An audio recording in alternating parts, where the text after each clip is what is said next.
নমস্কার, আমি সুস্মিতা। সবাইকে স্বাগত জানাচ্ছি সুস্মিতাস অডিও মাল্টিভার্স ইউটিউব চ্যানেলে। ভগবান রাধাকৃষ্ণের নাম নিয়ে শুরু করছি আমার আজকের পাঠ। আমার আজকের নিবেদন প্রখ্যাত লেখক বিভূতিভূষণ বন্দ্যোপাধ্যায়ের লেখা একটি বিখ্যাত ছোট গল্প, কাদা। একঘেয়ে গ্রাম্য জীবনের মধ্যে হঠাৎ শোনা গেল আমাদের পাশের বাড়ির শ্যামাকান্ত চক্রবর্তীর বিয়ে। শ্যামাকান্ত চক্রবর্তী আমার কাকা হন, অবশ্যই গ্রাম সম্পর্কে। শ্যামা কাকার বয়স কতটা জাননি। তিনি নাকি কলেজে পড়েন কলকাতায় না কোথায়, গ্রামে আসেন মাঝে মাঝে, দেখতে পাই। বিয়ে হচ্ছে আমাদের গ্রামের কাছে নষ্টাপুরে। নষ্টাপুর গ্রামের বীরেশ্বর ভট্টাচার্যের মেয়ে। বীরেশ্বর ভট্টাচার্যকে দেখেছি, বুড়ো মানুষ, ওই গ্রামেরই পাঠশালার পণ্ডিত। আমাদের গায়ে এসেছিলেন বার কয়েক। বিয়ে হবে সামনের সোমবারে।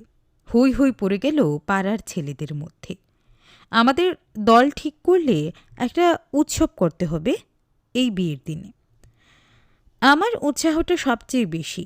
আমি ভেবেচিন্তে দক্ষিণ মাঠের বিলের ধার থেকে কতগুলো পাকাটি নিয়ে এলাম এবং পথের ধারের প্রত্যেক গাছে এক গাছা করে পাকাটি নোনার ডালের ছুটা দিয়ে বাঁধলাম। হরে জ্যাঠামশাই দেখে বললে, ও কি হচ্ছে? বড় বড় মোটা কাচের পরকলা বসানো চশমার ভেতর দিয়ে দেখি হরে জ্যাঠামশাই আমার দিকে কটমট করে তাকাচ্ছে। ভয়ে ভয়ে গাছ থেকে নেমে পড়লাম। বলি, কি হচ্ছে? আমি বললাম, ও এই কে? বাজি আলু করবো শ্যামা কাকার বিয়েতে, তাই পাকাটি বাজছি। যত ছেলে মানুষই, এই একটা সরু পাকাটি জেলে আলো হবে? কতক্ষণ জ্বলবে ওটা? যতক্ষণ হয়। ছাই হবে। বুদ্ধি কত, ও কখনো জ্বলে? হরে জ্যাঠামশাই চলে গেলেন। আমার রাগ হলো মনে মনে। উনি সব জানেন কি না, পাকাটি জ্বলবে না তো কি জ্বলবে? ক্রমে বিয়ের দিন এসে পড়ল। যেদিন বিয়ের বর রওনা হয়ে চলে গেল, সেদিন পাকাটি জ্বলতে সঙ্গী সতু ও হিরু বারণ করলে। আজ জেলে কি হবে? যেদিন বর আসবে বউ নিয়ে, সেদিন জেলে দিবি, দেখাবে ভালো। বিয়ের বরযাত্রী গেল গা শুদ্ধ ছেটিয়ে। কিন্তু আমার যে অত উৎসাহ, আমারই যাওয়া হলো না। কেন যে যাওয়া হলো না কি জানি। বাবা গেলেন, অথচ আমায় নিয়ে গেলেন না। তার জন্য কোনো কান্নাকাটি করলাম না। খাওয়ার উপর আমার বিশেষ কোনো লোভ নেই। খেয়ে আমি সহ্য করতে পারিনি, পেটের অসুখ করে। ওই জন্যই বোধহয় বাবা আমায় নিয়েই গেলেন না, কে জানে। মঙ্গলবারের সন্ধ্যের আগে বরবউ আসবে। বরযাত্রীরা ফিরে এসে বললে, আমি ঠিক করলাম যেমন ওরা আসবে অমনি যে পথে আসবে ওরা, সে পথের দুধারের গাছে যত পাকাটি বেঁধেছি সবগুলো জ্বালব। কেবল ঘরবার করছি, একে একে কেবল জিজ্ঞেস করছি কখন বর আসবে। বেলা যায় যায়, এমন সময় নীলু এসে বললে, শিগগির চল, বউ আসছে। আমি বললাম, কে বললে? নীলু আমার হাত ধরে এগিয়ে নিয়ে চলে গেল।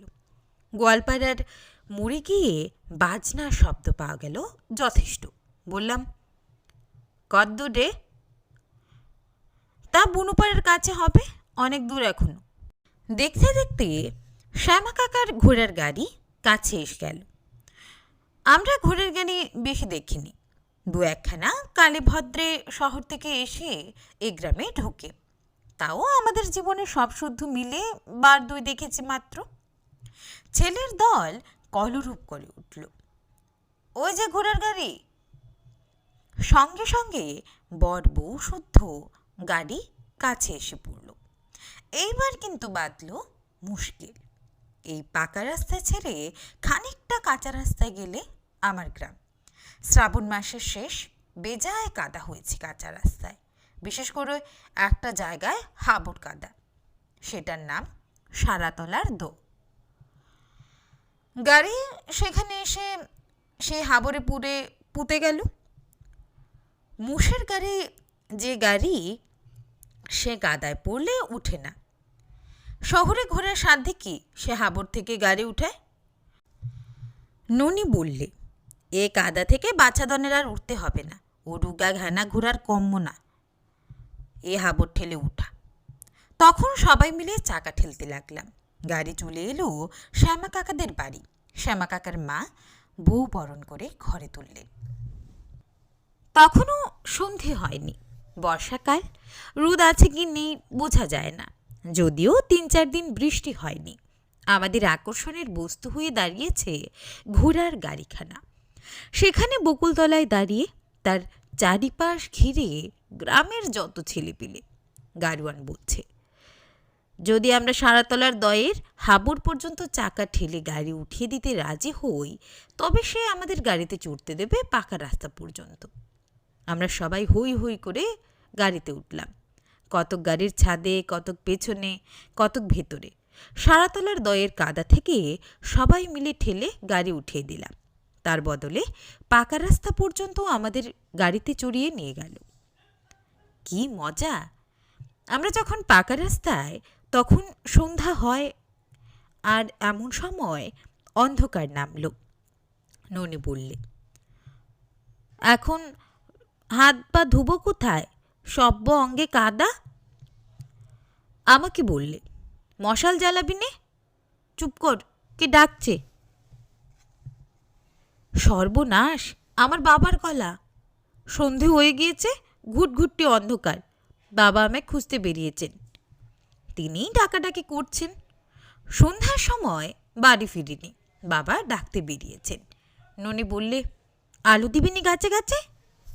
আর আলো, আমার মুখ শুকিয়ে গিয়েছে। বাবা কাছে এসে পড়েছেন ডাকতে ডাকতে। আমি উত্তর দিলাম, যাই। এই সন্ধেবেলা কাদা মেখে আমি একেবারে কালো হয়ে গেছি। এমন কাদা! চালাক গাড়োয়ান একটুখানি গাড়িতে চড়বার লোভ দেখিয়ে কাজ গুছিয়ে চলে গিয়েছে। এখন আমায় ঠেকায় কে? বাবা এসে আমার কান ধরলেন, বললে, হতভাগা বাদর, পড়া নেই শোনো নেই, এত রাত পর্যন্ত বাদরদের দলে মিলে এ কি? এত কাদা কেন? আমি কাঁদো কাঁদো সুরে বললাম, এই গাড়োয়ান বললে আমার গাড়িটা একটু ঠেলে দাও, বড্ড কাদা, তাই সবাই মিলে। আমি আসতে চাইনি, আমায় ওরা নিয়ে এলে। ওই ননি, নিনতে, শশী বলে সাক্ষ্য প্রমাণের চেষ্টায় সঙ্গীদের দিকে ফিরে চাইতে গিয়ে দেখি জনপ্রাণী সেখানে নেই। কে কোথা দিয়ে সরে পড়েছে এরই মধ্যে। বাবা বললে, তোমার দোষ নেই, তোমাকে সবাই নিয়ে গিয়েছিল। তুমি বুড়ো দামড়া, কিছু জানো না? ঘোড়ার গাড়িতে না চললে তোমার। কথা শেষ না করে দুর্দার মার, চড়ুকিল, বিষম মার, চোখে সর্ষের ফুল। কাঁদতে কাঁদতে বাড়ি ফিরে এলাম বাবার আগে আগে। মা বললে, আচ্ছা, তোমার কি ভীমরতি হয়েছে নাকি? এই ভর সন্ধেবেলায় ছেলেটাকে অমন মার? ও মা, তা পাড়ার ছেলেদের সঙ্গে না হয় গিয়েইছে একটু। আজ একটা আনন্দের দিন ওদের। তোমার মতো বুড়ো তো ওরা নয়। ছি ছি, নে এদিকে সরে আয়, খুব আমোদ করেছ, এসো। সে রাত্রে পাকাটি জেলে রোশনাই করা আমার দ্বারা আর সম্ভব হয়নি। এর ৩০ বছর পরের কথা। আমি কলকাতায় চাকরি করি। বর্ষাকাল, মহকুমার স্টেশনে নেমে বাড়ি যাব। এমন সময় শ্যামা কাকার ছেলের সঙ্গে রাস্তায় দেখা হলো। শ্যামা কাকা মারা গিয়েছেন আজ ১০-১২ বছর। গ্রাম ছেড়ে তার ছেলেরা আজকাল শহরে বাস করে। শ্যামা কাকার বড় ছেলেটি এখানে চাকরি করে। ওর নাম অরুণ। অরুণ বললে, বাড়ি যাচ্ছেন দাদা? দীপ্তির বিয়ে পরশু, আপনাকে আসতে হবে অবশ্যই অবশ্যই। আসুন একবার আমাদের বাসায়। গেলাম। দীপ্তি ১৬-১৭ বছরের সুশ্রী মেয়ে। আমায় দেখে খুশি হয়ে এগিয়ে এলো। বললাম, কোথায় তোর বিয়ে হচ্ছে রে দীপ্তি? দীপ্তি মুখ ভঙ্গি করে বললে, আহা, তার মানে? তার মানে আপনার মুন্ডু। কথার যে কি চিরি! হবে না চিরি? আপনার কথার বা চিরি কেমন? বল না কোথায় বিয়ে হচ্ছে ফের। দেখ দীপ্তি, চালাকি যদি করবি বল, কথার উত্তর দে। দীপ্তি আঁচল নাড়তে নাড়তে বললে, জানেন না যেন আর কি। আমি বিস্ময়ের সুরে বললাম, সেখানেই নাকি? সেই? ভালো, খুশি হলাম। খুশি থাক। খুশি কিসের? আবার চালাকি করবি দীপা? হোসনি খুশি তুই? ওরকম বললে? সত্যি বলছি। আচ্ছা যা, আর কিছু বলবো না। এখন একটু চা করে খাওয়াবি না এমনি চলে যাব? খাওয়াচ্ছি। ও মা, এমন তো কখনো দেখিনি। দেখিস নি? দেখলি? নিয়ে আয় চা। খাবেন কিছু? তোর খুশি? যা করি খাওয়াবি। একটু পরে চা ও খাবার হাতে দীপ্তি এসে ঢুকে বললে, সোমবারে কিন্তু আসতেই হবে। আপনাকে থাকতে হবে বলতাম, কিন্তু বলবো না। বাড়িতে বড্ড ভিড়, কষ্ট হবে। সোমবার আসবেন অবশ্যই অবশ্যই। আচ্ছা, কথা দিলেন? নিশ্চয়। বরযাত্রা না কোনে যাত্রে? দুই। আপনাদের গায়ের বর, তখন বরযাত্রা তো হতেই হবে। কোনে যাত্রা কার অনুরোধে? আমার। আচ্ছা আসি। ঠিক আসবেন পরশু? ঠিক ঠিক ঠিক বললাম তো। দীপ্তি থাম ধরে দাঁড়িয়ে রইল। যখন আমি চলে আসি, রাস্তার উপর উঠেছি। যার সঙ্গে দীপ্তির বিবাহ সে আমাদের গ্রামেরই ছেলে বটে, কিন্তু তারা পশ্চিম প্রবাসী। দেশের বাড়িতে জ্ঞাতি ভাইরা থাকে। এই বিবাহ উপলক্ষে বহুকাল পরে ওরা সবাই দেশে এসছে। বিয়ের পরেই আবার চলে যাবে। গ্রামে আমিও গেলাম অনেক দিন পরে। আমিও গ্রাম ছেড়েছি 10-15 বছর। গ্রামে যেতে ওদের দল এসে আমায় বরযাত্রী হবার জন্য নিমন্ত্রণ করে গেল। বিবাহের দিন এসে পড়ল। বিবাহের লগ্ন সন্ধ্যার অন্ধকারে। অন্যান্য বরযাত্রী কতক নৌকোতে, কতক গরুর গাড়িতে রওনা হয়ে কনের বাড়ি চলে গেল। শহর থেকে একখানা ঘোড়ার গাড়ি এসেছে। সেখানেতে বর, বরকর্তা, পুরুত ও আমি যাব এই স্থির হয়েছে। বর বললে, নিতাইদা চা খেয়ে নাও, আর বেশি দেরি না হয়। বাবাকে বলো তুমিও সব গুছিয়ে নাও। সে ভাবনা তোমার কেন? যা করবার করছি। শোনো একটা কথা। দীপ্তি তোমায় কিছু বলেছিল? না। বিয়ের বিষয়ে? না। দেখা হয়নি আসবার দিন? না। কেন? তাই জিজ্ঞেস করছি। সন্ধ্যার অল্প দেরি আছে। তখন আমরা ঘোড়ার গাড়িতে গিয়ে উঠলাম। গাড়িও ছেড়ে দিলে। আমাদের পেছনে শাঁখ বাজতে লাগলো, হলুদ ধুনি পড়তে লাগলো। আমরা গা ছাড়িয়ে খানিক দূর যেতে না যেতেই অন্ধকার নামল। সঙ্গে সঙ্গে সারাতলার দয়ের কাদায় গিয়ে পড়ল গাড়ি। কিছুতেই আর উঠে না। ঝাড়া 15 মিনিট বৃথা চেষ্টার পর গাড়োয়ান বললে, বাবু একটু নামতে হবে। খালি গাড়ি তখন নিয়ে গিয়েছিলাম, এখন বোঝাই গাড়ি যাবে না, আপনারা একটু নামুন। অগত্যা নামা গেল, কিন্তু তখন গাড়ির 4 চাকা যা পুতবার পুঁতে গিয়েছে। গাড়ি নড়ে না। তখন আমি আর বরকর্তা দুজনেই সেই কাদায় নেমে চাকা ঠেলি। কোনো লোক নেই। বরকে বা পুরুতমশাইকে অনুরোধ করা যায় না চাকা ঠেলতে। আমরা দুজন ছাড়াই ঠেলবে কে? দীপ্তির বিয়ের সুলগ্ন উত্তীর্ণ না হয়ে যায়, তার বিয়েতে কোনো বিঘ্ন না ঘটে।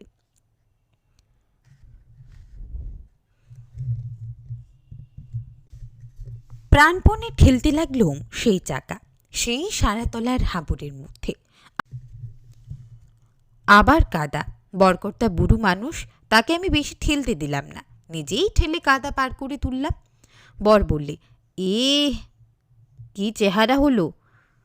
আমি বললাম, তোমরা যাও, আমি যাচ্ছি নে। সবাই বলে উঠল, সে কি সে কি সে কি হয় নাকি? আচ্ছা এগুন আপনারা, পেছনে আসছি। গাড়ি চলে গেল। আমি দাঁড়িয়ে রইলাম সেদিকে চেয়ে। আর যাব না আমি। দীপ্তির বিয়ে সুলগ্নে হোক, বাধা শূন্য হোক। হঠাৎ আমার মনে পড়ল একদিনের কথা। দীপ্তির বাবা বিয়ে করে যেদিন ওর মাকে নিয়ে ফিরছিলেন, 30 বছর আগের ঠিক এমনই এক অন্ধকার সন্ধ্যা। সেই শ্রাবণ মাসে সারাতলা দয়ের কাদা ঠেলে গাড়ি উঠিয়েছিলাম কাদায়। বাবার কাছে মারও খেয়েছিলাম। আজ আবার তাদেরই মেয়ের বিয়েতে সেই রকমই গাড়ি ঠেলছি। গাড়িও যাচ্ছে শহরের দিকেই। তাদেরই মেয়ে দীপ্তি। হয়তো সে আজ খুব রাগ করবে আমি না গেলে। জীবনে কি আশ্চর্য ঘটনাই সব ঘটে। এতক্ষণ শুনছিলেন বিভূতিভূষণ বন্দ্যোপাধ্যায়ের লেখা বিখ্যাত ছোট গল্প কাদা। নমস্কার।